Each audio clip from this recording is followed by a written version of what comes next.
दिल्ली अध्यादेश से जुड़ा हुआ जो बिल है वो आखिरकार लोकसभा में पेश कर दिया गया है।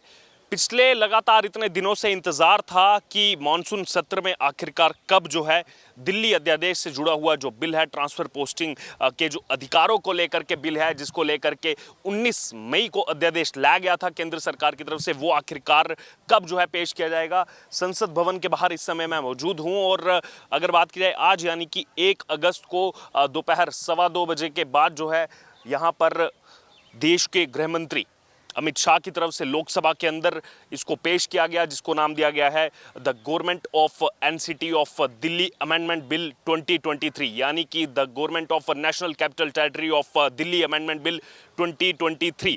अगर बात की जाए ये ट्रांसफर पोस्टिंग के अधिकारों को लेकर के बिल है, जिसका अध्यादेश 19 मई को केंद्र सरकार की तरफ से लाया गया था। जब 11 मई को सुप्रीम कोर्ट ने फैसला सुनाया, दिल्ली सरकार को अधिकार दिए और उसके 8 दिन के बाद जिस प्रकार से यहाँ पर देखा केंद्र सरकार ने कि अधिकार मिलने के तुरंत बाद ही दिल्ली सरकार की तरफ से तमाम उन अधिकारियों की जो है यहाँ पर ट्रांसफर कर दी जा रही है जो शीश महल घोटाले की, शराब घोटाले की जांच कर रहे हैं। उन अधिकारियों से फाइलें ले ली जा रही हैं। उसके बाद यहाँ पर केंद्र सरकार ने अध्यादेश ला करके सुप्रीम कोर्ट के उस फैसले को रोक दिया। और क्योंकि जब भी अध्यादेश लाया जाता है ऑर्डिनेंस, उसके 6 महीने के अंदर जो है ये नियम कहता है कि उसको सदन से यानी कि देश की संसद से जो है पारित करवा करके कानून बनाना पड़ता है। और यही कहा जा रहा था कि मानसून सत्र आ रहा है, मानसून सत्र में जो है इसको लाया जाएगा। और सबसे ज़्यादा चर्चा भी पूरे 31 अगर विधेयकों की बात की जाए, 31 बिलों की बात की जाए, सबसे ज़्यादा चर्चा इसी the government of NCT of Delhi amendment bill 2023 की थी। और 25 जुलाई को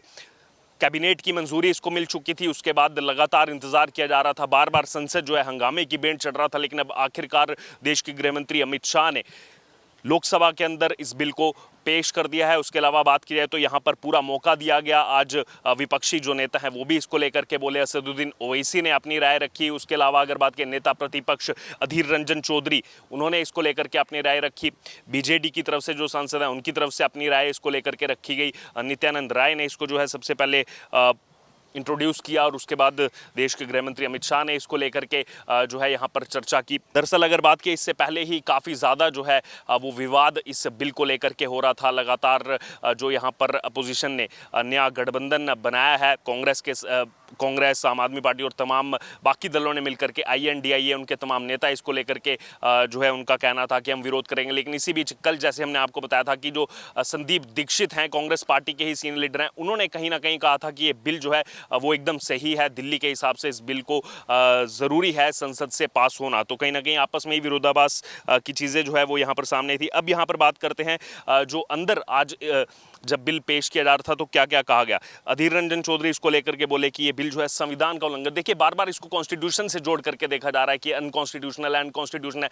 लेकिन यहाँ पर सवाल ये उठता है कि अगर ये अनकॉन्स्टिट्यूशनल है तो फिर किस प्रकार से देश की संसद के अंदर जो है ये पारित किया जाएगा। बार बार जो यहाँ पर लोकसभा स्पीकर हैं ओम बिरला, उन्होंने भी उन सांसदों को रोका जो वहाँ पर जब बयान दे रहे थे, जो बातें वहाँ पर रख रहे थे। कहा गया उनकी तरफ से कि जो लोकसभा स्पीकर हैं आप भी जानते हैं कि ये गलत है। फिर उसके बाद ओम बिरला की तरफ से यहाँ पर टोका गया उन सदस्यों को। और अमित शाह ने इसको लेकर के बाद में कहा, जब सभी विपक्षी नेता जो है इसको लेकर के अपना बयान दे चुके थे, अमित शाह ने कहा कि विरोध का कोई आधार ही नहीं है। यहाँ पर अगर बात की जाए, अमित शाह ने कहा कि संविधान जो है वो संसद को दिल्ली के लिए कानून बनाने की अनुमति देता है। बिल के खिलाफ जो बयान दिए जा रहे हैं वो सिर्फ और सिर्फ राजनीतिक हैं, उनका कोई भी जो है यहाँ पर आधार नहीं है। और इस बिल का नाम government of national capital territory of Delhi amendment bill 2023 GNCT है। इसे गृह राज्य मंत्री नित्यानंद राय ने जो है सदन में पेश किया। जैसा हमने आपको बताया, पिछले महीने ही जो है अध्यादेश को मंजूरी मिल गई थी और अध्यादेश से जुड़ा हुआ मामला जो है वो भी सुप्रीम कोर्ट में है। इस पर CJI chief justice of India DY Chandrachud ने 17 जुलाई को कहा था कि मामला जो है वो बड़ी जो है यहाँ पर संविधान पीठ के 5 जजों की संविधान पीठ के पास जो है वो भेजना चाहते हैं। उसके बाद जो है संविधान पीठ ही तय करेगी कि क्या केंद्र इस तरह के संशोधन कर सकता है या फिर नहीं। उसके अलावा अगर यहाँ पर बात की जाए तो आम आदमी पार्टी के जो सांसद हैं उनकी तरफ से जो लगातार बयानबाजी आई इसको लेकर के, पहले से ही अभी तक इसको अनकॉन्स्टिट्यूशनल बताया जा रहा था, लेकिन आज सुबह जो बयानबाजी की गई इसको लेकर के, चाहे कमीशंस हो चाहे ऑडिट हो, उसको लेकर के जिक्र जो है वो यहाँ पर अब आम आदमी पार्टी की तरफ से किया गया।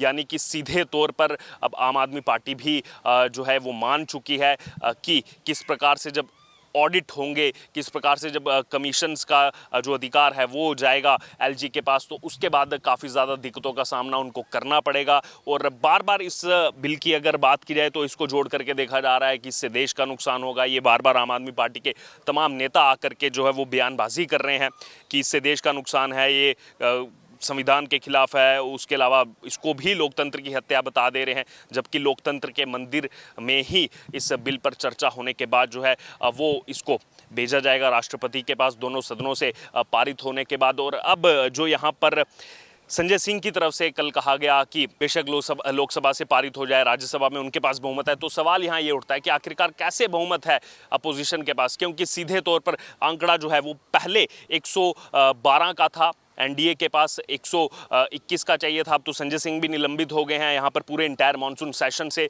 उनका वोट भी वैलिड नहीं होगा वहाँ पर, तो 237 ही कुल जो है वहाँ पर वोट डलने वाले हैं, यानी कि 119 का आंकड़ा चाहिए। और कुछ दिन पहले ही वाईएसआर कांग्रेस पार्टी जो है वो समर्थन दे चुकी है केंद्र की एनडीए सरकार को, और 9 राज्यसभा सांसद जो है वो यहाँ पर एनडीए के साथ हैं, यानी कि ये सीधे तौर पर 121 जो है वो बीजेपी के साथ पहले ही हो गए थे, एनडीए के साथ पहले ही हो गए थे। फिर उसके बाद भी ये बयानबाजी दी गई कि राज्यसभा में रुक जाएगा, हम रोक देंगे। लेकिन इसी बीच अब एक बड़ा झटका जो है वो बीजेडी यानी कि बीजू जनता दल ने दिया है। उड़ीसा में जिसकी सरकार है, बीजू जनता दल ने भी, चाहे दिल्ली अध्यादेश का मामला हो, चाहे फिर वो अविश्वास प्रस्ताव की बात हो, उसमें केंद्र सरकार का समर्थन करने का फैसला किया। और ये सबसे बड़ा झटका जो है अपोजिशन को यहां पर लगा, क्योंकि अब जो नंबर की यहां पर बात की जाए राज्यसभा के अंदर, ये 9 जो है राज्यसभा सांसद बीजेडी से भी आते हैं, तो सीधे तौर पर अब इसमें और 9 सांसदों का समर्थन मिलने के बाद ये आंकड़ा 130 के पार जा रहा है, जो एनडीए के साथ राज्यसभा में जुड़ जाएगा। तो कहीं ना कहीं विपक्षी दल जो पिछले बहुत महीनों से प्रयास कर रहे हैं कि सबको एक साथ जोड़ा जाए,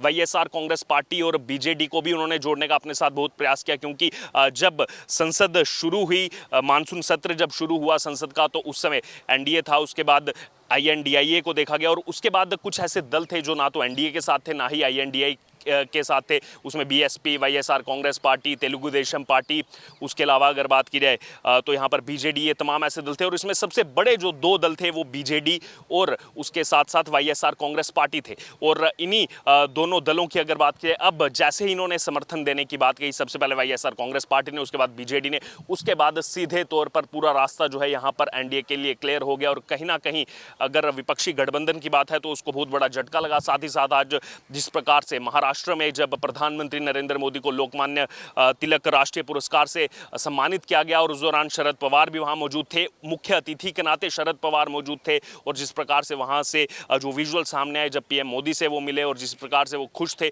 तो कहीं ना कहीं विपक्षी जो गठबंधन एकजुटता की बातें अभी तक कर रहा था, तमाम बड़ी बड़ी बातें जो है आकर के की जा रही थी, कहीं ना कहीं उसकी सच्चाई जो है वो आज देश ने देख ली। एक तरफ वहाँ पर पीएम मोदी शरद पवार से मिलते हैं, वहाँ पर सुशील कुमार शिंदे भी मौजूद रहते हैं। उसके अलावा यहाँ पर अगर देखें तो दिल्ली अध्यादेश का बिल था, उसको इंट्रोड्यूस कर दिया जाता है लोकसभा के अंदर। अब यहाँ पर अगर बात करें, आज ऐसा दिन था इस इंटायर मानसून सेशन में जब सबसे ज़्यादा समय तक जो है सदन की कार्यवाही चली, और उसके बाद लोकसभा की कार्यवाही को उसके बाद और भी जो है यहाँ पर चर्चा हुई बिलों पर, और 2 अगस्त सुबह 11 बजे तक के लिए लोकसभा की कार्यवाही को स्थगित कर दिया गया। बहरहाल सीधे तौर पर संसद से इस समय की इस इंटायर मॉनसून सेशन की सबसे बड़ी रिपोर्ट हम आपको दिखा रहे हैं। जो बिल था दिल्ली अध्यादेश से जुड़ा हुआ, वो इंट्रोड्यूस कर दिया गया है लोकसभा में केंद्रीय गृह मंत्री अमित शाह की तरफ से, और इसको लेकर के बेसब्री से जनता भी इंतजार कर रही थी। और जो चर्चा हुई उसको लेकर के आपकी जो भी राय हो आप ज़रूर हमारे साथ कमेंट बॉक्स में शेयर करें, और इससे जुड़े तमाम अपडेट के लिए बने रहे हमारे साथ। कैमरा पर्सन सर्वेश्वर रावत के साथ अर्जुन खजूरिया, द न्यूज़, संसद भवन, दिल्ली।